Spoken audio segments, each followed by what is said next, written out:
यहां तो कहते महाराज एक माला रोज आपके लिए करता हूं कि आपकी बीमारी ठीक रहे, तो शेष किसके लिए करते हो प्रभु? शेष क्या? अगर इष्ट और गुरु के लिए तुम्हारा है कि एक माला करते तो फिर इतनी माला करते तो हमें क्या होगा? हर समय हमें पवित्र मंत्र जपना है, नाम जपना है, श्री जी की सेवा में रहना है। तो विरत बहुकर्मा, उन कर्मों से हमें विरत रहना है जो हमारे धर्म के विरुद्ध है, जो भजन के विरुद्ध है। हरि कृपा पात्र ऐसे कर्मों का अनुष्ठान कर ही नहीं सकता। ये 8 लक्षण प्रकट होने लगते हैं जिसके ऊपर प्रभु की कृपा होती है। पहला, घोर अपराध करने वाले के प्रति भी दया की भावना, शांति पहला लक्षण है। भाव में भी पहले शांत भाव है। हमारे ऊपर श्री हरिजू की कृपा है, इसकी पहचान ये 8 लक्षण। पहला शांति, अर्थात घोर अपराधी के प्रति भी गुस्सा ना क्षमा करना, ये हरि की कृपा का लक्षण है। देख लो भाई, घोर अपराधी शब्द तो जाने दो, जरा सा प्रतिकूल हो जाए तो लाख समझाओ पर भ्रकुटी तनी रहती है। ईर्ष्या, द्वेष, मात्सर्य, द्रोह, ये उपासक के हृदय की विषय नहीं, ये तो गंदे विषयी पुरुषों के हृदय के लक्षण हैं। जहां ईर्ष्या है, मात्सर्य है, द्वेष है, द्रोह है, ये कुमति के लक्षण है, ये सुमति के लक्षण नहीं, ये हरि कृपा पात्र के लक्षण नहीं। आपसे जो अपराध कर रहा है, द्रोह कर रहा है, आपका क्षमा बल ये हरि प्रसाद से होता है।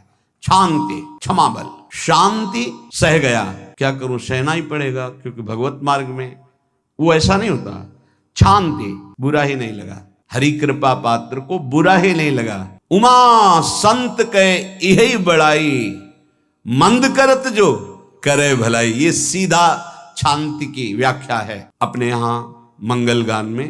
करत जे अनसहन निंदक तिनहु पे अनुग्रह कियो, ये है हरि कृपा, ये है आचार्य कृपा, गुरु कृपा। अपराधी पर भी क्षमा का भाव होना, भला ऐसा है, अपराधी पर भी क्षमा का भाव होना, ये हरि कृपा पात्र में ही होगा, अन्य में नहीं। तो अगर अपने हृदय में ऐसा लगे कि ऐसा नहीं है तो हरिजू से प्रार्थना करनी चाहिए कि कृपा करो, मेरे में सामर्थ्य आवे। दूसरा, अनुसूया, वो किसी भी के प्रति कभी भी कोई दोष दर्शन ही नहीं करेगा। दोष कथन, दोष श्रवण की तो बात जाने दो। अनुसूया, दूसरों के गुणों में दोष ढूंढना, ये नहीं होता। हरि कृपा पात्र में ये नहीं होता। ये सब भजन के नाश करने वाले। जैसे पहला अपराधी पर क्रोध कर देना, माया ने भेजा इसीलिए था कि तुम्हारे साथ व्यवहार ऐसा करे कि तुम क्रोध करो, क्रोध करोगे तुम्हारी ऊर्जा शक्ति नष्ट हो जाएगी, अध्यात्म में जो चलने की थी। और कहीं तुमने संकल्प कर लिया तो भजन शक्ति नष्ट हो जाएगी। तो अगर भजन बल है तो गया, जरूर उसको दंड मिलेगा, पक्का मिलेगा, 100% मिलेगा, लेकिन आप खाली हो गए। ना भजन करने की वृत्ति रहेगी और ना भजन रहेगा, दोनों बात। अनुसूया, किसी के सद्गुणों में दोष देखना, गुणों में दोष ढूंढना, ये हरि कृपा पात्र में नहीं होता। ये बहुत मंगलमयी बातें हैं जिससे हमारा भजन मार्ग पुष्ट होता है। तीसरा, वो बाहर से और भीतर से पवित्र रहता है, हरि कृपा पात्र। शौचाचार का ज्ञान होना चाहिए, वस्त्र आपके पवित्र होने चाहिए, ये बाहरी जल रज आदि के द्वारा बाहरी पवित्रता। और निष्कपटता, निश्चलता, सत्य भाव, ये अंदर की पवित्रता है। अगर कपट है, छल है, असत्य है तो हृदय मलिन रहता है। भीतर और बाहर से पवित्र रहना, इसमें खास बात क्या है? भीतर और बाहर से पवित्र रहने में, भीतर और बाहर से सदैव पवित्र कौन रह सकता है?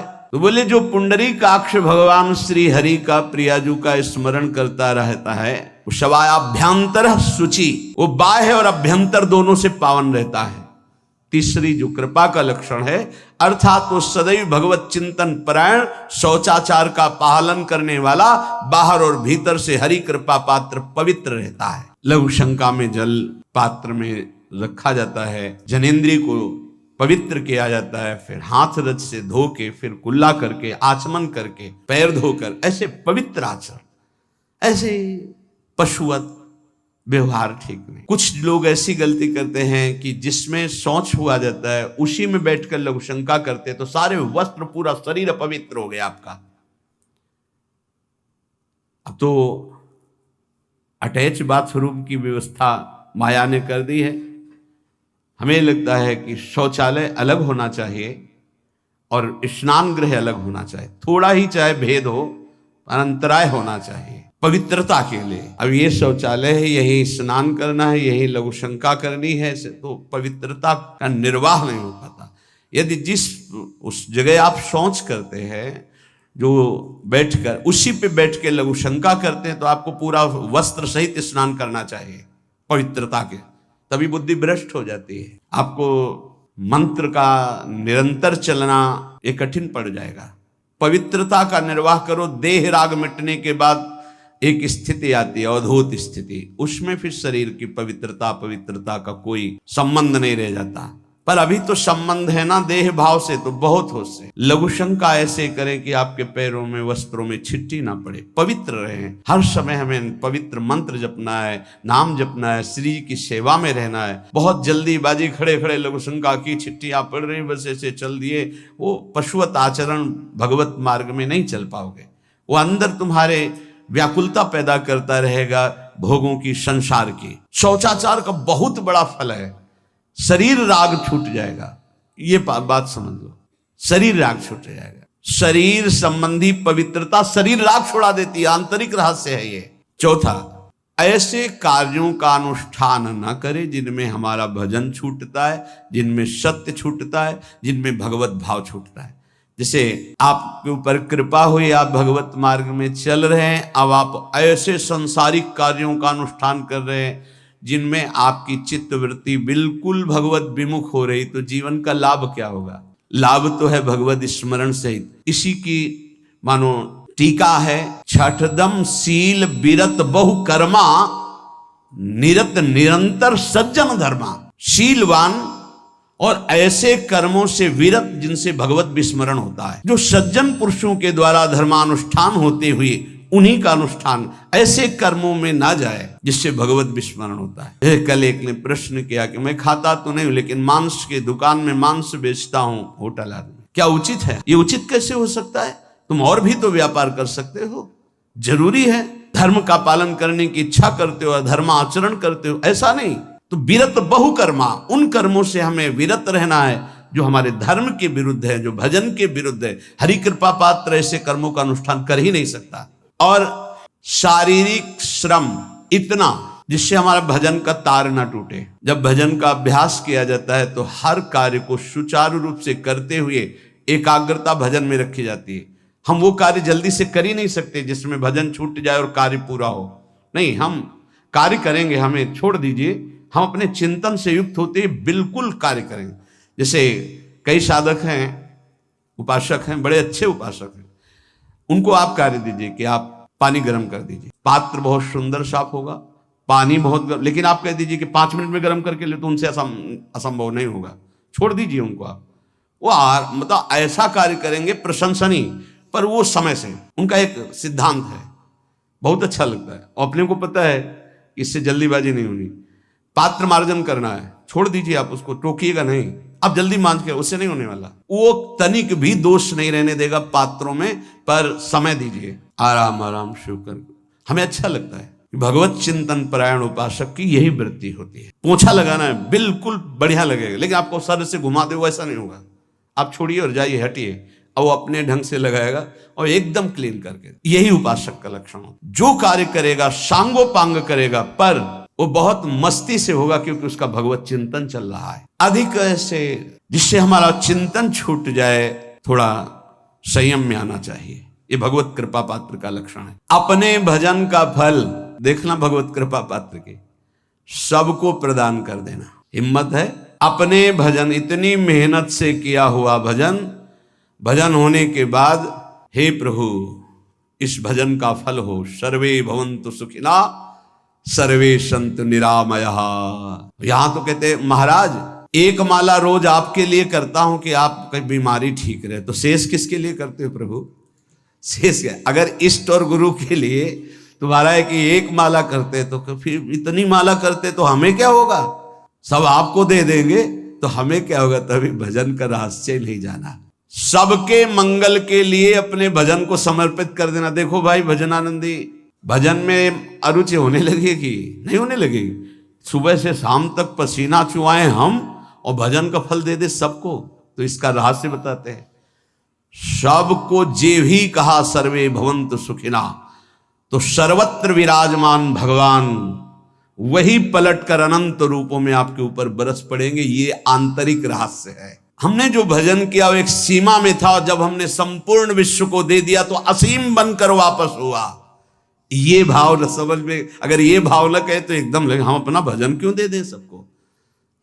उस सर्वात्मा में विराजमान जो हमारा प्रभु है उसी को समर्पित कर। सर्वे भवन्तु सुखिना, तो वो सब पलटकर सब जगह से वापस आया, सबका आशीर्वाद आया और वो महान बनता चला गया। ये लाभ है, आंतरिक लाभ है। अगर तुम्हारा भाव ऐसा न बनता हो तो आप प्रभु को तो अर्पित करते ही है ना, तो वही प्रभु सब में विराजमान है। ऐसा भाव करके सर्वात्म स्वरूप भगवान को हमारा भजन समर्पित है। सब रूपों में प्रभु विराजमान है। ये हरि कृपा पात्र का लक्षण चल रहा है। और छठवां, अपने भजन से अपने लिए कुछ भी ना चाहना और दूसरों की तो बात जाने दो। दूसरों से कुछ ना चाहना ये तो ठीक है, अपने भजन से अपने लिए कुछ ना चाहना है हिम्मत। देखो ये हरि कृपा पात्र में हिम्मत होती है। अपना भजन अपने प्रयोग में ना लाना, इसका भी आंतरिक रहस्य है। अपने प्रयोग में आप शरीर को लेकर के बोलेंगे, अगर स्वरूप को लेकर तो प्रयोग की कोई वहां जरूरत ही नहीं। स्वरूप पूर्ण काम है, वहां कोई अभाव नहीं। जब आप कोई भाव अपने लिए करेंगे तो देह भाव होगा। देह भाव से किसी विषय की मांग होगी। विषय पूर्ति भजन का फल नहीं होता, भजन का फल होता विषय निवृत्ति। बहुत जोर की बात है, कैसे समझ में आए। अपने भजन का भी फल अपने लिए नहीं, दूसरों से कुछ चाह रखना तो बात ही जाने दो। भजन से भी कोई अन्य सुख की चाह नहीं हुई। क्या चाहिए? भजन ही बनता रहे, भजन का फल भजन बनता रहे, खूब निरंतर जप करते रहे। सातवां, किसी भी मान सम्मान कीर्ति पद प्रतिष्ठा के मिलने पर हृदय का असंतुष्ट हो जाना, यह हरि कृपा पात्र का लक्षण होता है। प्रणाम नमस्कार जय हो तो हृदय में असंतुष्ट हो जाना चाहिए। कोई किंचन मात्र अभिमान न उदय हो जाए। प्रभु बचाओ, ये माया की चकाचौंध से बचा लो नाथ। कौन सा अपराध बन गया कि आपकी जय की जगह यहां हमको ऐसा सुनना पड़े। जैसे एक बार महापुरुष जन कह रहे थे कि जब गुरुजन बड़ाई करने लगे सामने शिष्य की, तो उसको ग्रीवा झुका लेनी चाहिए, पश्चाताप करना चाहे कि कोई गलती हो गई, आज हमारे गुरुजी ने हमारी बड़ाई कैसे कर दी। इसका मतलब कोई दोष बन गया, कोई गलती हो गई, और प्रार्थना करना चाहे कि क्षमा कीजिएगा महाराज, अगर कोई गलती हो तो दंड दीजिएगा, लेकिन ये दंड मत दीजिएगा कि आप हमारी प्रशंसा कर रहे हैं। भगवान इससे बड़ा और कोई दंड नहीं हो, ऐसा महसूस होना चाहिए। सम्मानम कलयाति घोर गरलम, ये हरि कृपा पात्र का लक्षण है। नीचापमानम सुधा, नीच पुरुषों द्वारा किया हुआ अपमान अमृत के समान लगे और सम्मान विष के समान लगे। मान प्रतिष्ठा कीर्ति जिसके लिए बड़े बड़े लालायित रहते, हरि कृपा पात्र को विष की तरह चुभती है। और आठवां, किसी भी प्राणी समुदाय से संबंध ना रखते हुए सब पर दया की भावना, सब पर कृपा की भावना, सब पर करुणा मैत्री, पर किसी से ममता नहीं। ये सूत्र बहुत व्यवहार में प्रयोग करने योग्य है।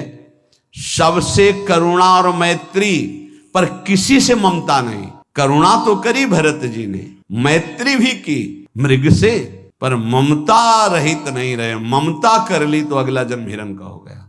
ममता नहीं रखनी। निर्ममो निरहंकारा, करुणा मैत्री तो करनी है, जैसे इसमें आदेश है, गीता में जी आदेश है, अद्वेष्टा सर्वभूतान मैत्र करुणैव च, पर निर्ममो निरहंकारा, ये साधक की चतुरता है। प्राणी मात्र पर दया कृपा करुणा मैत्री, पर ममता नहीं। ममता किसी से, और यहां करुणा मैत्री ये तो गायब हो गई, केवल ममता रह गई है। अपने शरीर से ममता, शरीर संबंधियों से ममता, विषय भोगों से ममता, यही जहर है। संबंध में ये ममता ही जहर है, विचारों में अहंकार जहर है, कर्मों में ये आसक्ति जहर है।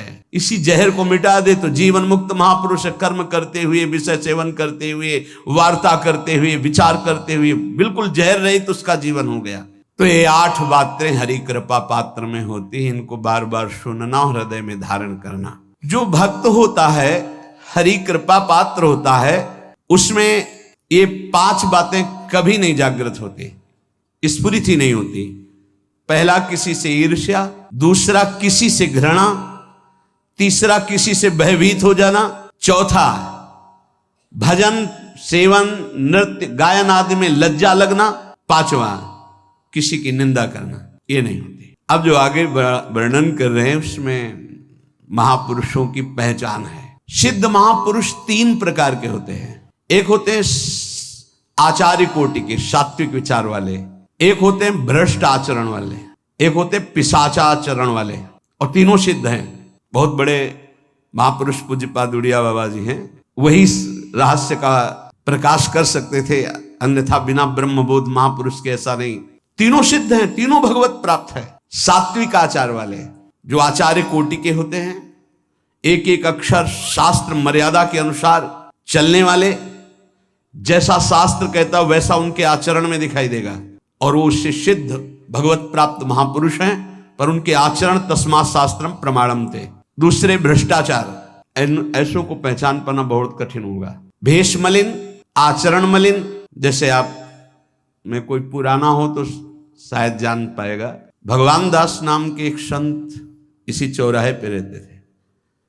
ये जो चौराहा है, कभी नंगे पड़े रहते थे, कभी वो पा रहे उनके साथ कुत्ता पा रहा है, कभी नाली का पानी पी रहे हैं, और भगवत प्राप्त महापुरुष थे। इसकी पहचान स्वयं की।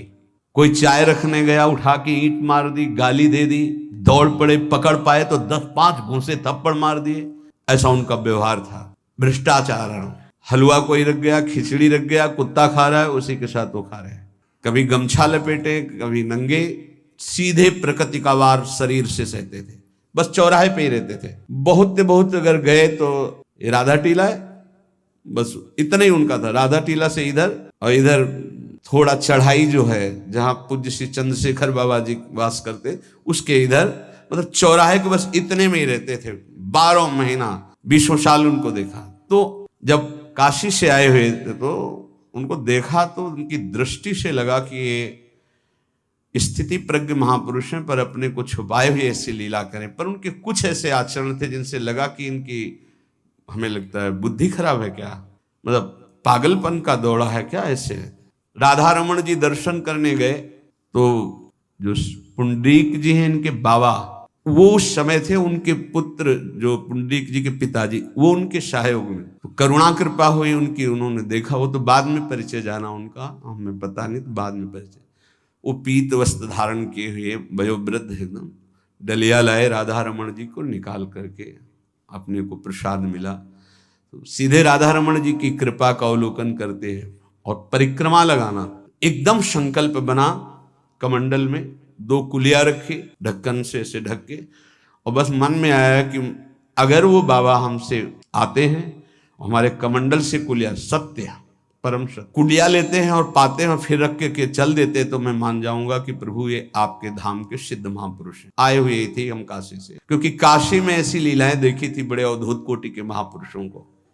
आपसे सत्य कहते, वो पेड़ हट गया, रमण रेती में था, बीच रोड में था, चबूतरा बना था, वो ऐसे पड़े थे, वहां के हम बैठ गए, बिजली की तरह उठे, रफ्तार से आए, खड़े हो गए बिल्कुल, क्योंकि हमें पता था कि घूंसा थप्पड़ इनका प्रसाद होता है।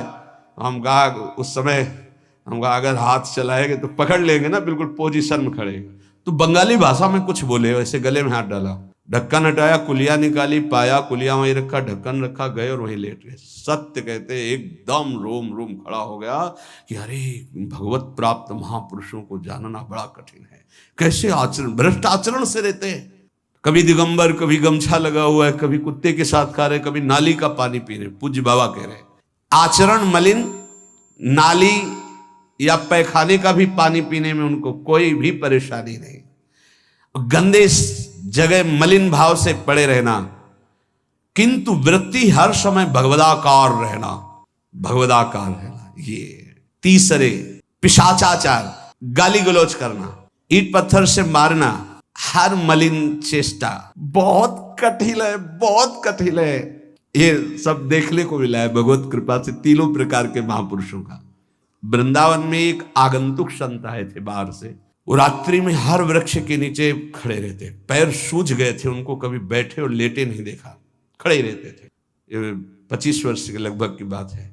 तो उनको जब देखा तो देखते ही उनकी दृष्टि ऐसी थी ऊर्ध्व, लगा ये तो भगवत प्राप्त महापुरुष है। 45 वर्ष की अवस्था हो, बस खड़े रहते थे, चरण उनके फट गए थे ऊपर से ऐसे खड़े खड़े। रात्रि में एक दिन हिम्मत की, बोलते नहीं थे वो, लार बह रही है ऐसे गंदे कपड़े, और महाराज जी आप कृपा करें। उस समय मदन टेर में कि आप आइए, तो खड़े हो गए। तो आटे के 4 लड्डू हमें मिले हुए थे, तो उनका आप कृपा करके पाइए, पाले।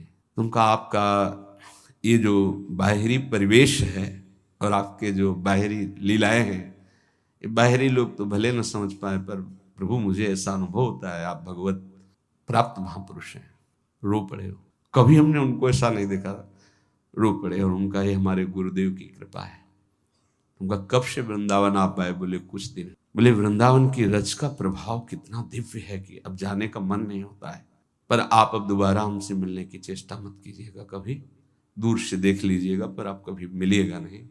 आप भक्त हैं इसलिए आपसे संभाषण कर लिया। ये तो आपने सुना सुबह की लीला, ईंट चल रही थी उनपे, वो दिगंबर खड़े थे, ईंट मार रहे थे लोग, परिक्रमा वाले लोग उनको ईंट मार रहे थे, कई जगह उनके ईंट लगी। उनको लग रहा था पागल है, नहीं पहचाना जा सकता। 3 प्रकार के महापुरुष होते, एक होते सात्विक आचार वाले, बहुत जो शास्त्रीय आज्ञा वैसे ही अक्षरशः आपको दिखाई देंगे, आचार्य कोटि के, पवित्र शरीर, पवित्र वस्त्र, पवित्र आचरण, एकदम आचार्य कोटि। दूसरे एकदम भ्रष्ट आचरण, समझ ही नहीं सकते आप। तीसरे पिशाच की तरह, समझ ही नहीं सकते उनको। अब लाभ होता है केवल पहले वाले से, सात्विक, तस्मात् शास्त्रम प्रमाणम थे, इससे जनता का लाभ होता है। इन 2 से विशेष हानि हो जाती है, क्योंकि इनके आचरण ऐसे होते हैं, साधु अवज्ञा तुरंत भव, बहुत जल्दी विनाश होता है ऐसे महापुरुषों के अपमान से। सात्विक महापुरुषों के नहीं, अगर उनसे अपमान भी हो जाएगा तो क्षमा करेंगे वो सब। इनको न क्षमा से मतलब है न पिटाई से मतलब है, इनकी दैवी शक्ति तुम्हारा नाश कर देगी। ऐसे से बहुत, क्योंकि इनको समझ में नहीं आएगा ना। काशी में भी देखा, कुल्हड़ चल रहे हैं सब, और ब्रह्माकार वृत्ति, लोग समझ नहीं पा रहे हैं, चाहे कि कुल्हड़ जमा है, मार रहे हैं उनके ऊपर। ऐसे किया, बिल्कुल जो चर्म है प्रकृति को सहते सहते भैंसे का जैसे हो गया मोटा एकदम, और उनके ऊपर मार पड़ रही है, वो मुस्कुरा रहे हैं, चल रहे हैं। उनका गजब हो गया, ब्रह्माकार स्थिति महापुरुष के सामने, ऐसे कोई समझ ही नहीं पाता। तो कह रहे हैं ऐसे भक्तों से प्रायः सबकी हानि हो जाती है, क्योंकि समझ पाते नहीं कि स्थिति क्या है, और जब उनका अपमान करते हैं, उनको मारते हैं, पीटते हैं, उनका सर्वनाश हो जाता है। वो करते नहीं है, उनका प्रभाव कर देता है, पर सात्विक महापुरुषों से किसी का मंगल नहीं होता। इसलिए समाज का परम मंगल शास्त्र के द्वारा आचरण किए हुए जो सिद्ध महापुरुष हैं उनसे होता है। ये 2 प्रकार के महापुरुष जो होते हैं, कई तरह से हानि हो जाती है, आप समझ ही नहीं पाएंगे, आप अपमान कर देंगे, अनिष्ट हो जाएगा आपका, क्योंकि यहां ना क्षमा है न दंड है, दैवी शक्तियां उनकी सुरक्षा में लगी हुई, वो सर्वनाश कर देंगी। इसलिए बाबा परिचय बता रहे कि अगर तो इनको पागल न समझा जाए। ये प्रायः जैसे एक बार बताया था कि हरगोविंद जी के पांडाल में रास हो रहा था, एक दिगंबर महापुरुष आए और वो ऐसे खड़े थे पीछे से, चूंकि आरती करने के बाद पीछे राधा वल्लभ जी की गए तो पीछे ही खड़े होना था, तो बिल्कुल पास बूट पहने हुए मारा लात पीछे से, वो मुभरा गिर गए, आराम से खड़े हुए, रास को ऐसे नेत्रों से हल्का सा और बस फिर चल दिए। वो पीछे 10 बार लात मारता गया, वो मुड़ के नहीं देखा किसने मारा, पीछे पीछे हम 10 कदम चले। गजब हो गया, ऐसी स्थिति इस महापुरुष की, और ये बावरा जान नहीं रहा कि अपना सर्वनाश कर दिया हमने, और वो गजेंद्र की तरह मत वाले ऐसे फोगला की तरफ चल के निकले। कैसे समझोगे महापुरुषों को? बाहरी व्यवहार। अभी 10-12 वर्ष की बात है, यमुना के पार ऐसे खो करके रहते थे दिगंबर एक महात्मा, अब है कि नहीं मुझे पता नहीं, पहले यमुना किनारे जाते थे बैठने, तो बस वो चीखते थे, राजकुमारी राजकुमार, राजकुमारी राजकुमार, यमुना पार से राजकुमारी राजकुमार। और ऐसे घास नोच नोच के जैसे गाय खाती है ऐसे खाते थे घास। और चिल्लाते क्या थे, राजकुमारी राजकुमार। किसको? प्रिया प्रीतम।